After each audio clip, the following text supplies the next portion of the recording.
خرم یہ بتائیے گا کہ ایک تو ہوتی ہے ابتدائی پوسٹ مارٹم رپورٹ، اس میں کیا پتہ چلا زیادتی کے علاوہ؟ کیا اس کی سکن سے، اس کے کپڑوں سے کوئی اور ڈی این اے ملا ہے جس سے انہوں نے گرفتاریاں کی ہیں؟ اور جن لوگوں کو گرفتار کیا گیا ہے ان کے بارے میں کیا ڈیٹیلز دی جا رہی ہیں؟ کن شواہد کی بنیاد پر ان کو گرفتار کیا گیا اور ان سے کیا انویسٹیگیشن کی جا رہی ہے؟ دیکھیں، یہ 7 سالہ سارم کا اغوا اور پھر اس کے بعد اس کا قتل، تفتیش ابتدائی طور پہ اے وی سی سی کو ٹرانسفر ہوئی. اے وی سی سی نے اپنی جب انویسٹیگیشن شروع کی تو اس دوران فیملی کو مختلف نمبروں سے میسیجز بھی آتے رہے رینسم کے، اس حوالے سے بھی تحقیقات چلتی رہی. ملتان سے بھی آئے، بلوچستان کے بھی نمبر یوز ہوئے، ساتھ ہی انٹرنیشنل نمبر سے بھی جو ان سے رینسم کال کی گئی ہے. لیکن کسی نے بھی، کیونکہ ابتدائی طور پہ جو اے وی سی سی ہے وہ کوئی نہ کوئی ایویڈنس مانگتی ہے کہ اگر بچہ کسی کے پاس ہے تو وہ بتائے، کوئی تصویر بھیجے. لیکن کسی بھی جو رینسم نمبر سے بھیجے جانے والے جو رینسم کے لیے اپلائی کر رہے تھے انہوں نے کوئی اس طرح کے شواہد دیے. پولیس نے ابتدائی طور پہ جو اسی اپارٹمنٹ ہے، کیونکہ یہ انویسٹیگیشن میری لاسٹ ٹائم بھی جو انویسٹیگیشن انچارج ہیں ان سے میری بات ہوئی تھی بلال کالونی میں، ان کا کہنا یہ تھا کہ تفتیش جو ہے ڈے فرسٹ ہے. 7 جنوری کو جب سارے میں اغوا ہوتا ہے، لاپتہ ہوتا ہے، وہاں سے لے کے اور اب تک جب لاش ملی ہے، یہ انویسٹیگیشن صرف اور صرف اپارٹمنٹ کے ارد گرد ہی گھوم رہی ہے. پولیس اس سے زیادہ کچھ نہیں کر پائی. اے وی سی سی نے 5 لوگ چلے ٹھیک ہے، لیکن اپارٹمنٹ بھی تو نہیں چیک کر پائی نا.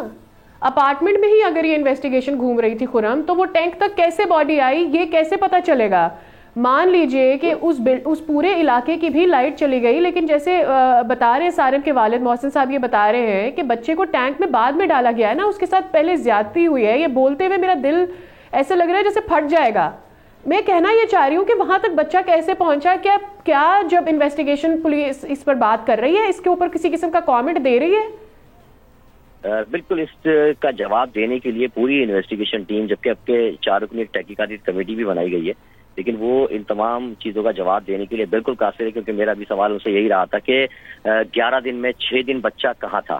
اسی اپارٹمنٹ میں. پھر یہ بتائیے کہ اس کے، اچھا ٹھیک ہے وہ قاصر ہے، آگے چلتے. مجھے یہ بتائیں خرم، اس کی باڈی سے کیا کوئی ڈی این اے ملا ہے جس کے اوپر مزید انویسٹیگیشن ہوئی ہے؟ اس حوالے سے کیا ریویل کیا ہے پولیس نے؟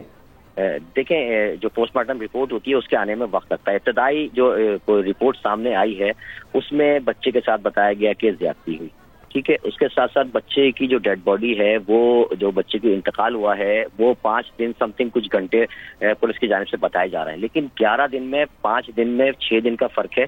6 دن یہ بچہ کہاں رہا؟ پولیس اس کے بارے میں تحقیقات کرنے میں بالکل ناکام ہے. اب پولیس نے جو 5 لوگوں کو حراست میں لیا ہوا ہے وہ صرف اور صرف اس وجہ سے کہ شاید کوئی سیمپل کسی کا میچ کر جائے. بچے کا جو ڈی این اے ہے اور جو باقی ڈی این اے انہوں نے جو حراست میں لیے گئے افراد ہیں ان سے لیے، جس میں قاری ہے، اپارٹمنٹ کے چوکیدار ہے، وال مین ہے جو کہ ٹینک میں اترا تھا وال کھولنے کے لیے، اسی طرح جو ان کے ایک عزیز رشتہ دار ہیں. تو جو سب نے 5 لوگ لیے، اب وہ صرف انتظار ہے کہ ان کے سیمپلز میچ ہو جائیں. سیمپلز میچ ہونے میں 12 سے 15 دن لگتے ہیں. صرف اس چیز کا انتظار ہے. باقی پولیس کی انویسٹیگیشن میں اب تک کچھ بھی پولیس حاصل کرنے میں ناکام رہی ہے کہ کسی طرح سے پولیس کی انویسٹیگیشن میں کچھ آ جائے. پولیس اب صرف رپورٹس کا انتظار کر رہی ہے.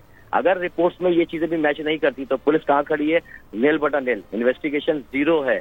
دیگر جو بچے شہر سے غائب ہوئے ہیں ان کی انویسٹیگیشن بھی تبدیل ہو چکی ہے. خرم آپ کو ٹھیک، خرم یہ بتائیے گا کہ گورنر صاحب نے کہا تھا کہ جو یہاں پر سفارتکاری کے ذریعے جو سعودی عرب سے کال آئی ہے اسے بھی ٹریس کر لیا جائے گا. وہ تو الگ، جو ادھر پاکستان سے جو کالیں آئی ہیں ہم اسے بھی نہیں ٹریس کروا پائے. بالکل سب وہ ٹریس ہو گئی ہیں. وہ فیک کالز تھیں. ملتان والی بھی فیک کال سامنے آئی ہے. پولیس نے فوری، اے وی سی سی نے فوری طور پر تمام چیزیں ٹریس کی ہیں. بلوچستان سے آنے والی کال بھی ٹریس کی گئی، وہ بھی فیک کال تھی. صرف ان کو پیسے حاصل کرنے تھے ان سے. کوئی ان کے پاس بچے کے ایسے شواہد موجود نہیں تھے کہ بچہ ان کے پاس ہو، اور وہ رینسم کے لیے بچے کے والد محسن سے رابطہ کر رہے تھے. صرف اور صرف فیک کالز تھی.